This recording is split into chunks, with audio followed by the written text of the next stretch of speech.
Happy birthday cherry. నువ్వు పుట్టి అప్పుడే 2 ఇయర్స్ అయిపోయిందంటే అస్సలు నమ్మలేకపోతున్నా. రోజులు నడవల అసలు పరిగెత్తేసాయి. చెప్పాలి అంటే నువ్వు నా కడుపులో ఉన్న రోజులు అంటే ప్రెగ్నెన్సీ డేస్ ఇవన్నీ ఇంకా కళ్ళ ముందు అలా తిరుగుతూనే ఉన్నాయి. అప్పుడే నువ్వు పుట్టి 2 ఇయర్స్ కూడా కంప్లీట్ అయిపోయాయి ఈ రోజు. అందరూ మొదటిసారి తల్లైనప్పుడు ఆ ఫీలింగ్ అస్సలు మర్చిపోలేము, జీవితాంతం గుర్తుండిపోతుంది, దాన్ని దేది రీప్లేస్ చేయలేము అనుకుంటూ ఉంటాము.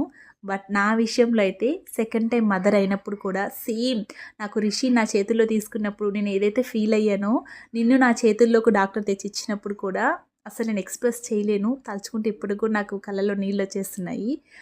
అంత హ్యాపీగా అస్సలు చెప్పలేని ఆ ఫీలింగ్ అంత బాగా అనిపించింది. 24 hours లేబర్ పెయిన్స్ తర్వాత నేను అలా నా చేతుల్లోకి తీసుకున్నప్పుడు అసలు నా ఫీలింగు ఈ ప్రపంచంలో అంతకంటే ఆనందమైన క్షణం ఇంకోటి ఉంటుందా అనిపించింది. అంత హ్యాపీగా అనిపించింది. నీకు ఇంకొక విషయం చెప్పేదే నాన్న, నీ పేరు నువ్వు పుట్టక ముందే డిసైడ్ చేసేసాము.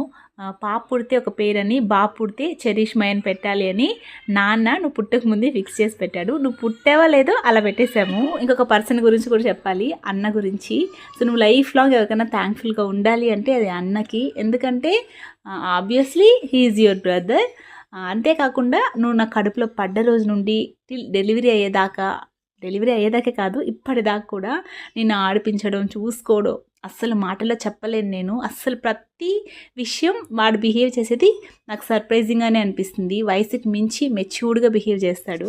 నువ్వు నా కడుపులో ఉన్నప్పుడు నేను చాలా ఆనందంగా, చాలా హ్యాపీగా ఉన్నాను. దానికి కారణం నాన్న, అన్న కూడా. ఎందుకంటే నాన్న నన్ను ఎంత జాగ్రత్తగా, ఎంత కేరింగ్గా చూసుకున్నాడు. రిషి అన్న అంతకు మించి, ఎందుకంటే వాడి వయసుకు మించి చూసుకున్నాడు. నా పొట్టలో ఉన్నప్పుడు అన్న పడుకునేటప్పుడు నీకు స్టోరీస్ చెప్తూ పడుకునేవాడు. నా పొట్టలో ఉన్నప్పటి నుండే అన్న నీతో మాట్లాడేవాడు. ఇక డెలివరీ అయిన తర్వాత అసలు వాడి ఎగ్జైట్మెంట్, వాడి ఆనందం మాటల్లో చెప్పలేము.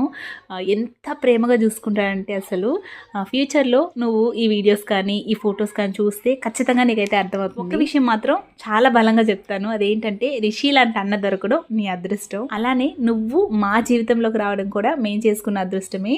సో ఐ లవ్ యూ నాన్న, I love you so much. Once again happy happy happy birthday.